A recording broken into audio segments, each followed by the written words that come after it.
अस्सलाम वालेकुम। सो आज हम एक बहुत ही इम्पोर्टेंट टॉपिक डिस्कस करेंगे यहाँ पे। ये one of the difficult words है, one of the most difficult words. जो वर्ड्स आप अपने सामने देख रहे हैं अल नूर की वर्ड्स है। Chapter number 24 verse number 35। तो इसकी interpretation one of the most difficult interpretation है। तो मैंने जो चीज़ ढूंढी इंशाल्लाह मैं आपके साथ शेयर करूँगा अभी वो। तो इसको समझने के लिए मैंने ये डायग्राम बनाया है जो आप लोगों के सामने है। तो इस डायग्राम को देखें पहले। जिन लोगों को फिजिक्स आती है उनको और अच्छे से समझ में आएगा ये डायग्राम, अगर फिजिक्स के बारे में, कॉइल्स के बारे में और चीज़ों के बारे में पता होगा तो। और ये बहुत फैसिनेटिंग था मेरे लिए जब मैंने देखा ये कितना ज़्यादा जो अल्लाह ताला ने यहाँ पर बोला है कितना ज़्यादा मैच कर रहा है इन चीज़ों से ये। तो हम यहाँ से लेके और यहाँ तक की बात करेंगे फिलहाल अभी। जो इस वर्स में अल्लाह ताला ने एग्जाम्पल दिया है, जो पैराबल दिया है, जो एग्जाम्पल दिया है अल्लाह ताला ने इसमें। तो अल्लाह ताला ने इसके अंदर बोला है, पहले तो हम यहाँ देख लेते हैं कि ये निच है जो यहाँ पे दिख रहा है। उसके अंदर ये लैंप है, लैंप एक ग्लास के अंदर है। ठीक है। और जिनको कॉइल्स के बारे में पता है, ईएमएफ के बारे में पता है कि इसके आसपास कोई वायर नहीं है, कुछ नहीं है। ईस्ट में भी वेस्ट में भी कुछ भी नहीं है, लेकिन फिर भी ये जो बल्ब है वो ग्लो करेगा। ओके। अभी हम जिनको फिजिक्स आती है उनको ये सब तो समझ में आ जाएगा, कोई प्रॉब्लम नहीं है। अभी मैं आपको ये बता रहा हूँ इस वर्ड से कैसे कनेक्ट हो रहा है। यहाँ पर लिखा हुआ है इस वर्स के अंदर, Allah is the light of the heavens and the earth. उसके बाद हिज लाइट इज लाइक, तो यहाँ से एग्जांपल स्टार्ट हो रहा है। इज लाइक अ निच, ये निच हो गया हमारा। In which there is a lamp, in which there is a lamp, ये लैम्प है हमारा जो यहाँ पे दिख रहा है। The lamp is inside a crystal, और लैम्प जो है वो क्रिस्टल के अंदर है। ये हमारा क्रिस्टल आ गया, बल्ब का जो बाहर का जो ग्लास होता है वो क्रिस्टल हो गया। The crystal is like a shining star. Of course जब ये जलेगा तो क्रिस्टल जो है वो शाइनिंग स्टार की तरह हो जाता है। किसी भी खासतौर से एलईडी बल्ब को देखेंगे, अंदर एलईडी होती है, वो तो हमें दिखती भी नहीं है, और बाहर का जो ये वाइट कलर का होता है that's like a shining star. ठीक है। Lit from the oil of a blessed olive tree. अब यहाँ पे बोल रहा है, यहाँ तक अगर पढ़ेंगे तो लगेगा कि हाँ भाई ये ऑलिव ऑयल से जल रहा है। बट यहाँ पे लोकेटेड ये जो इन्होंने लिख दिया हम कंसिडर नहीं करेंगे, क्योंकि ये एक वर्ड है जो इन्होंने अपने आप से डाला है, जिन्होंने ट्रांसलेशन किया है, और ट्रांसलेशन में ये नहीं भी हो सकता वर्ड। सो आगे जो लिखा हुआ है, neither to the east nor the west, यानी कि ये बल्ब इस तरह से जल रहा है कि जैसे कि ऑयल, ब्लेस्ड ऑयल ट्री से जल रहा है। But neither from the east neither from the west, वो दोनों से कहीं से भी नहीं जल रहा, लेकिन जल ऐसी रहा है जैसे कि ब्लेस्ड ऑयल ट्री से एक लैम्प जलना चाहिए। तो यहाँ पर एनालॉजी देखेंगे, यहाँ पे जो अल्लाह ताला ने एग्जांपल दिया है, ये कॉइल के अंदर से जो ये जल रहा है, neither from the east neither from the west. Okay. But फिर भी ये ऐसे जल रहा है जैसे कि ब्लेस्ड ऑयल ट्री से, ऑलिव ऑयल ट्री के ऑयल से जलना चाहिए। ओके।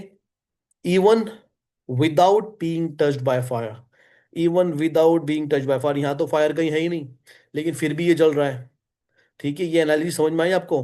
तो ये किस तरह से जल रहा है? ये इस तरह से जल रहा है because Allah is the light of the heaven and the अर्थ। यहाँ पे अल्लाह की जगह हमारे को कंसिडर करना इस कॉन्सेप्ट के अंदर जो अल्लाह ताला ने यहाँ पे यूज किया है। यहाँ पर अल्लाह ताला जो बात कर रहा है ना एक्चुअल में, इस एग्जांपल के अकॉर्डिंग वो करंट की बात हो रही है एनालॉजी में। ठीक है। Neither from the east not from the west, whose oil is almost glow even without touch by the fire. ये जो ऑयल है इसके अंदर, इसका इसके अंदर ऑयल क्या है? इसके अंदर ऑयल है हमारा, किसी भी चीज के अंदर जब ऑयल जलता है तो वो लाइट प्रोड्यूस करता है। इस सिनेरियो में ऑयल क्या है? वो ऑयल जो है ईएमएफ है, वो ऑयल करंट है। वो करंट जब इसके अंदर आ रहा है ईएमएफ के थ्रू, neither from the east neither from the west, वो हमें नहीं दिख रहा, वो इसके अंदर एंटर हो रहा है और ये जल रहा है। इसमें अगेन आपको समझने की जरूरत ये है कि ऑयल जल के लाइट प्रोड्यूस करता है, यहाँ पे करंट लाइट प्रोड्यूस कर रहा है। फायर टच नहीं कर रही उसको, लेकिन करंट जो आ रहा है वो neither from the east neither from the west. ठीक है। कहीं से एंटर नहीं हो रहा है इसके अंदर, लेकिन फिर भी एंटर हो रहा है जो हमें दिख नहीं रहा है। उसमें एंटर होने के बाद वो लाइट प्रोड्यूस कर रहा है। आई होप सबको समझ में आ गया होगा। ये चीज़ मैं फिर से रिपीट कर देता हूँ कि ईएमएफ आ रहा है जो हमारे को दिख नहीं रहा है। ठीक है। या फिर मैं इसी के अकॉर्डिंग करता हूँ, is like a niche in which there is a lamp, lamp is within the crystal. Okay, ये जो लैंप यहाँ पे दिख रहा है ये इस क्रिस्टल के अंदर है। Okay, the crystal is like a shining star, crystal shining star की तरह हो जाएगा, जो कि हमें दिखता है, कोई इसमें रॉकेट साइंस नहीं है। Lit from a blessed olive tree located neither to the east nor from the west। जिस ऑलिव ट्री की वो बात कर रहे हैं वो ऑलिव ट्री एक्चुअल में है ही नहीं, वो ईस्ट में भी नहीं है वेस्ट में भी नहीं है। ठीक है, वो ऑलिव ट्री कहीं है ही नहीं, तो फिर किस चीज से जल रहा है? ठीक है, तो यहां पर भी इसको अगर कॉइल को देखेंगे, इसके राइट में भी कुछ नहीं है, लेफ्ट में भी कुछ नहीं है, लेकिन फिर भी ये जल रहा है। ठीक है, हुज ऑयल भी is almost glow even without touch by the fire. तो इसमें जो ऑयल है, इसमें ऑयल क्या है, करंट, वो जल रहा है, लेकिन उसको कोई फायर टच नहीं कर रही है, कोई फायर टच नहीं कर रही है, लेकिन फिर भी वो जल रहा है। अगर ये किसी ऐसे को दिखाएं जिसको फिजिक्स के बारे में पता ना हो, उसको लगेगा ये जादू हो रहा है, लेकिन ये जादू नहीं है। ये उसी तरह की चीज़ है जिस तरह से हमारे वायरलेस चार्जर काम करते हैं, ये सेम टेक्नोलॉजी है। वायरलेस चार्जिंग के अंदर भी कोई चीज़ किसी चीज़ को टच नहीं करती है, बट इट बर्न्स। ऑल्सो एक चीज़ और बता दूं आपको, आप टेक्नोलॉजी आराम से ऐसी बना सकते हो कि ईएमएफ के थ्रू आप आग लगा सकते हो, कोई फायर टच नहीं करेगी, कुछ नहीं दिखेगा आपको फायर टच करते हुए, लेकिन उसमें आग लग जाएगी। ओके, ईएमएफ के थ्रू, कि ये ईएमएफ के अंदर पावर होती है, जिनको नहीं पता, जिनको फिजिक्स बिल्कुल भी नहीं पता। ओके, एंड नाउ यहाँ पे चीज आती है light upon light. Light upon light क्या है? ये लाइट अपॉन लाइट सिर्फ दो चीजों के लिए जो इसमें दिखता है वो इस्तेमाल नहीं हुई है। ये जो अल्लाह ताला की लाइट आ रही थी जिसमें जो वर्ड्स में बात हुई है, ओके, ये यहाँ पे एनालॉजी में जो इसमें यूज हुआ है वो ईएमएफ होगा। एक तो ईएमएफ लाइट है, और ये अंदर लाइट प्रोड्यूस हो रही है, this is light upon light. Okay, फिर ये ईएमएफ है बाहर, सॉरी, ये जो लाइट अंदर जल रही है उससे फिर ये बाहर का जो ग्लास है वो जल रहा है, that is light upon light. Okay, और जब ये पूरा जलेगा तो ये जो पूरा ये जो हमारा निच है ये भी ग्लो करेगा। So this all everything is light upon light. Okay, and then Allah ताला says, Allah guides whoever He wills to His light. And Allah sets forth the parables. This is what Allah is setting. This is like a parable, what Allah Ta'ala is giving example. Okay, for humanity. Allah has the perfect knowledge of all things. Okay, now, अभी इसी चीज को मैं आपको relate करके दिखाता हूँ, जो वर्डिंग इंसान के लिए कैसे मैटर करता है। अल्लाह ताला ने ये एग्जांपल दिया इंसान को समझाने के लिए, अभी ये इंसान से कैसे रिलेट हो रहा है वो भी आपको दिखाता हूँ मैं। ओके, तो ये कंसिडर करें, नाउ फिर से इसी चीज के ऊपर आते हैं। Allah is the light of the heaven and the earth, ये हमें पता है, Allah is the light of the heaven and the earth. Okay, his light is like a niche. अभी इसमें जो देखना है, ये जो अर्थ है, दिस इज लाइक अ निच जिसमें अल्लाह ताला ने हमारे को भेजा है। अल्लाह ताला ने आदम अलैहिस्सलाम को जो है अर्थ में भेजा।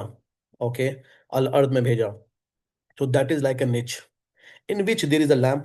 अब उसमें आके जो मेन चीज है लैम्प, वो है हमारा heart. Okay, and heart is within the crystal. और क्रिस्टल क्या है? वो है हमारी बॉडी, या तो रिब केज मान लें या बॉडी मान लें, बहुत सारी तफसीर के अंदर रिब केज भी कहा गया है, रिब केज मान सकते हैं वरना बॉडी मान सकते हैं, but I will go with the full body. Okay, मतलब इंसान का वजूद पूरा, मैं बताऊंगा क्यों बोल रहा हूँ मैं ये, तो पूरी बॉडी मान सकते हैं। ओके, तो ये जो अर्थ है वो हमारा नीच हो गया, जो लैम्प है वो हमारा हार्ट हो गया, और हार्ट जो है वो क्रिस्टल के अंदर है, बॉडी हमारी क्रिस्टल हो गई, like a shining star lit from the blessed tree neither, again same thing, neither from the east not from the west. तो अभी ये हार्ट को इग्नाइट करने के लिए जो हमारे को ऑयल चाहिए, वो हमारे दिख तो नहीं रहा ना, और हमें पता है क्या है, वो अल्लाह ताला है। Neither from the east not from the west, हमारे में कुछ ऐसी चीज नहीं आ रही है, लेकिन वो अल्लाह ताला हमारे अंदर जो है वो चीज़ भेज रहा है। अगर आपको वो पिछला एग्जांपल समझ में आया होगा ईएमएफ का, ये बहुत आराम से समझ में आ जाएगा। ठीक है, so whose oil will almost glow even without touch by the fire. अगर वो एग्जांपल समझ में आ गया, अगेन बोल रहा हूँ, जो मैंने अभी ईएमएफ का एग्जांपल बताया है, ये समझना बहुत आसान है। अच्छा, ये सब तो वो समझ में आ गया तो ये समझ में आ जाएगा। यहाँ पे समझ में की चीज़ ये है, पहले लाइट अपॉन लाइट। अभी यहाँ पे लाइट अपॉन लाइट क्या है? तो अगेन अल्लाह के रेस्पेक्ट में, अल्लाह ताला जो नूर अपना भेज रहा है, वो हमें दिख नहीं रहा था वहाँ, लेकिन वो हमारे दिल में पहुंच रहा है, जिस तरह से ईएमएफ दिख नहीं रहा था लेकिन बल्ब के अंदर पहुंच रहा था। ये बहुत इंपॉर्टेंट समझने वाली बात है। तो वो दिल के अंदर आएगा, जब दिल के अंदर नूर आएगा तो आपके अंदर नूर बढ़ेगा, जब आपके अंदर नूर बढ़ेगा तो आप अच्छे काम कर रहे हो ना। जब दिल के अंदर अल्लाह ताला ने आपके लिए दिल में नूर डाल दिया, तो आप खुद ग्लो करने लगोगे, अच्छाई फैलाओगे सारे में। और सोच के देखो, जब पूरी दुनिया के लोग अच्छाई फैलाने लगेंगे, सब पूरी दुनिया के लोग अच्छे काम करने लगेंगे, तो जिस निच में वो रखे हुए हैं, किस निच में रखे हुए हैं, अर्थ के अंदर, वो अर्थ भी ग्लो करना शुरू कर देगी। तो ये बहुत जबरदस्त समझने की चीज है। और यहाँ से फिर एक चीज और समझ में आती है, जिनको पता होगा, मैंने एक पेपर लिखा है, द गॉड्स एनर्जी सिस्टम। तो यहाँ पे दो चीज और इंक्लूड करना चाहूंगा मैं। ये जो नमाज हम बोलते हैं ना, नमाज से क्या फायदा होता है। तो अल्लाह ताला की एनर्जी के हिसाब से आपको ये समझ में आएगा, जब अल्लाह ताला की तरफ से इस तरह का नूर, इस तरह की एनर्जी हमारे पास आ रही है, जो मैंने अभी एक्सप्लेन किया है, ठीक है। तो उसके अकॉर्डिंग अगर हम देखेंगे, तो पूरी दुनिया के अंदर जब नूर बढ़ेगा, तो जहाँ पे अंधेरा और नूर दोनों चीजें होती है ना, तो जहाँ पर नूर होता है वहाँ अंधेरा नहीं होता। और जहाँ पर अंधेरा बढ़ता जाएगा, वहाँ पे नूर जो है ऑफ कोर्स कम होगा, इसलिए अंधेरा होगा वहाँ पे। तो इसको समझने के लिए, जो दुनिया के अंदर आज की डेट में चल रहा है, जो नेगेटिव एनर्जी है, उसका रीजन ये है ना, कि ये जो अल्लाह ताला की एनर्जी जो आ रही थी, जो अल्लाह ताला हमें लाइट भेज रहा था, वो हमारे दिल कंटेन नहीं कर रहा है। तो दिल कंटेन नहीं कर रहा है, तो हमारा जिस्म भी कंट्रोल नहीं कर रहा, हम अच्छे काम नहीं कर रहा, रेडिएट नहीं कर रहा है। और जब रेडिएट नहीं कर रहा है, तो पूरी दुनिया के अंदर जो लाइट है ना, वो कम है। और उसकी वजह से जब लाइट कम है, तो अंधेरा ज्यादा है। आई होप आपको ये बात समझ में आ रही होगी, बहुत इंपॉर्टेंट बात है समझने के लिए। और इसी का मतलब है लाइट अपॉन लाइट। ये लाइट अपॉन लाइट, ये अल्टीमेटली की है इसके अंदर, कि जब अल्लाह ताला की लाइट, अल्लाह ताला का नूर यहाँ से आ रहा है आपके दिल में, ये लाइट अपॉन लाइट। दिल से आपके जिस्म पूरे वजूद में जा रहा है। जब आप अच्छे काम कर रहे हो, अच्छे, क्योंकि दिल में अल्लाह ताला ने नूर दे दिया, तो आप अच्छे काम करने लगे, रेडिएट करने लगे उसको। That is light upon light. और जब रेडिएट करने लगे पूरी दुनिया को, एज अ कम्युनिटी, जैसे नमाज पढ़ने सारे 100 लोग साथ में जाते हैं, ये सब एक साथ काम करते हैं, मतलब सारी as a community, as a whole community of Muslim, जो भी अच्छे काम कर रहे हैं एज अ होल, आप पूरे अर्थ से फिर, जैसे एक निच पहले चमकता है जिसके अंदर बल्ब होता है, जिसमें लैंप रखा होता है, वो पूरा रेडिएट करता है लाइट को। इसी तरह से अर्थ पूरी रेडिएट करेगी लाइट को। और अगर अगेन नहीं करेगी, तो नेगेटिव एनर्जी बढ़ती जाएगी, और ये प्रॉब्लम्स होंगी जो हम आज की डेट में देख रहे हैं। अच्छा, इसी चीज में एक चीज और मैं कवर करूंगा, जो कि बहुत ही ज्यादा इंपॉर्टेंट चीज है, जो मैं कवर करना चाहूंगा इसमें। एक आयत है, ये मैंने करके रखी है जॉगडर वेन की। ओके, क्योंकि ये भी एक बहुत बड़ी चीज है, कि इसमें बोलते हैं कि अल्लाह ताला जो है, अगर अर्श पे है, और इसका मतलब एक्चुअल में जो निकालते हैं, वो ये निकालते हैं कि अल्लाह ताला है तो अर्श के ऊपर, तो हमारे पास इल्मी तौर पर है। लेकिन मैं आपको ये बता रहा हूँ अभी, कि अल्लाह ताला अर्श पर भी और हमारे पास भी है सेम टाइम में। अब वो कैसे है?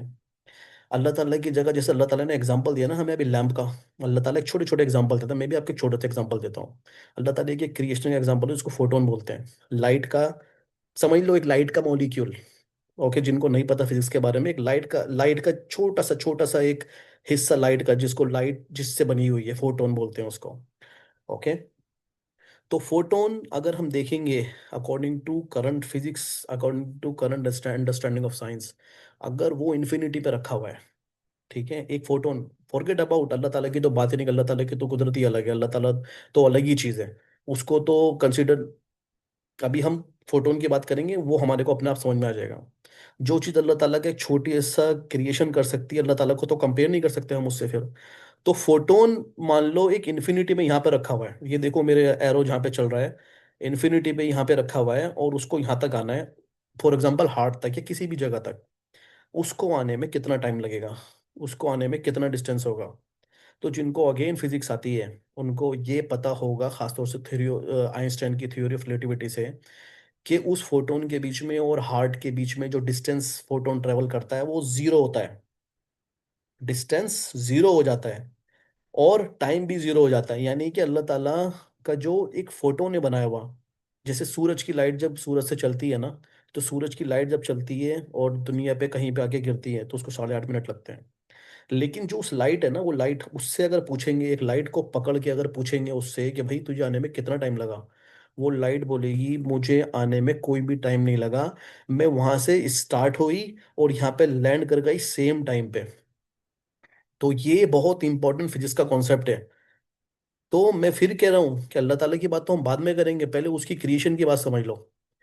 अल्लाह ताला की क्रिएशन, फोटोन अगर इन्फिनिटी पर भी है ना, डजेंट मैटर कितना दूर है, वो वहां पर, और प्लस आपके घर में आपकी टेबल पे, सेम टाइम में हो सकता है। अगर एक स्टार जो मिलियन मिलियन साल दूर है, उसकी लाइट अगर आपके घर में, आपके घर पे एक टेबल है, उस टेबल पे आके पड़ रही है, तो वो फोटोन आपकी टेबल पे प्लस जहां से वो स्टार्ट हुई थी, वो दोनों जगह सेम टाइम पे है, according to current physics, according to current understanding of science. ठीक है।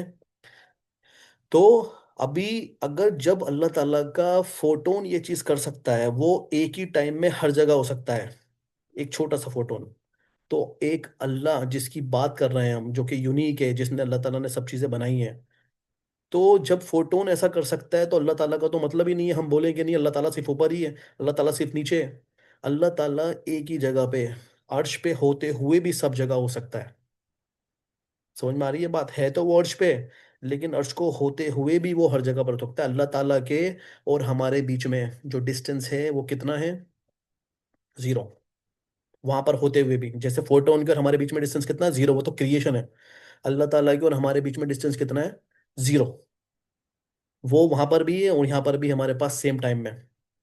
ठीक है, फिजिकली, अभी मैं बोलूंगा फिजिकली यहाँ पर है, तो ये कोई मतलब ही नहीं बनता इसका फिजिकली होने का कि वो यहीं पे है या कहाँ पर है। अल्लाह ताला के लिए डिस्टेंस कुछ नहीं है, डिस्टेंस क्रिएशन है। अल्लाह ताला के लिए टाइम क्रिएशन है, ये डिस्टेंस सब क्रिएशन है।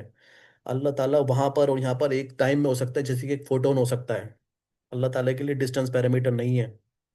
तो ये एक बहुत ज़रूरी सोचने वाला पॉइंट था इसमें, क्योंकि नॉर्मली यहाँ पे ये लिखते हैं, इस के ट्रांसलेशन के अंदर आप देखोगे तफसीर में, कि अल्लाह ताला यहाँ पर नहीं है, अल्लाह ताला उधर ही है, अल्लाह ताला। लेकिन ये वही बोल रहा हूँ, ये जो मैं बोलता हूँ ना हमेशा, ये सब प्रॉब्लम है बिकॉज हमने सिर्फ अल्लाह ताला की रिटिन आयतों को देख लिया है। हमने अल्लाह ताला की जो एक्चुअल आयत है उसके ऊपर रिसर्च करना छोड़ दिया है, इसलिए समझ में नहीं आती बातें। जो लोग सिर्फ एक किताब पढ़ेंगे ना अपने रूम में बैठ के, उनको बातें समझ में नहीं आएंगी। अल्लाह ताला ने बोल रहा है फैल जाओ दुनिया के अंदर, दुनिया में फैलो, देखो मैंने क्रिएशन कैसे स्टार्ट करी है। अल्लाह ताला जब कुरान के अंदर बोलता है कि सूरज को देखो, तो आयत पढ़ो सूरज की, प्लस कुरान क्लोज कर दो, बाहर जाके देखो सूरज को, दूर सूरज कैसे पड़ रहा है। अल्लाह ताला जब बादलों की बात करता है, तो वो बादलों की बात करने का टाइमर लगा के रखो अपने फोन के अंदर, कि जब बादल आएंगे तो देखेंगे बादलों में क्या होता है, बारिश कैसे होती है। तो ये है कुरान, जिसको हमारे को इस तरह से समझना है। तो ये जो छोटी छोटी प्रॉब्लम्स है ना, ये मैं इन पे इसलिए काम कर रहा हूँ क्योंकि ये वो प्रॉब्लम्स है ना जो कि इलॉजिकल है एक नॉर्मल आदमी के लिए, जो कि उसकी समझ में नहीं आती। अभी ये जो मैंने आपको अल नूर के बारे में बताया, ये भी एक ऐसी वर्ड्स है, मैंने कितने हजारों ट्रांसलेशन पढ़ लिए, जितने भी अवेलेबल थे 1000 बार पढ़ लिए, मुझे समझ में नहीं आया कि बात क्या हो रही है। जो चीज वो लोग बता रहे हैं ना, वो सिर्फ फिलॉसफी लगती है, उनका मतलब वो लॉजिकल सेंस में जो है समझ में नहीं आती बात। क्योंकि ये तो जो अल्लाह ताला ने यहाँ पर एग्जांपल दिया है, ये एग्जांपल बिल्कुल डिफरेंट लगता है। और फिर उसके बाद कुछ ट्रांसलेशन कुछ और बोलते हैं, कुछ ट्रांसलेशन कुछ और बोलते हैं। लेकिन जिस दिन हम ये सीख जाएंगे ना कि अल्लाह ताला की रिटन आयतें प्लस अल्लाह ताला की एक्चुअल आयतों को ज्वाइन करना सीख जाएंगे, उस टाइम पे ये सारी प्रॉब्लम सॉल्व हो जाएगी। लेकिन उसके लिए हमारे को चाहिए डॉक्टर प्लस आलिम। आलिम भी वो नहीं जो सिर्फ फिक पढ़ते हैं, जिनको चीज़ें पता हो। हमारे को चाहिए इस्लाम को जानने वाले प्लस साइंटिस्ट चाहिए हमारे को। ये है हमारी नीड आज की। अगर हमें वो नहीं मिलेंगे ना, तो हम सिर्फ बर्बादी की तरफ जा रहे हैं। तो आज के लिए अल्हम्दुलिल्लाह जितना मैंने बता पाया मैं इसके ऊपर एक रिसर्च पेपर भी लिख रहा हूँ, इंशाल्लाह मैं शेयर करूँगा जल्दी। अस्सलाम वालेकुम, अल्लाह हाफिज़।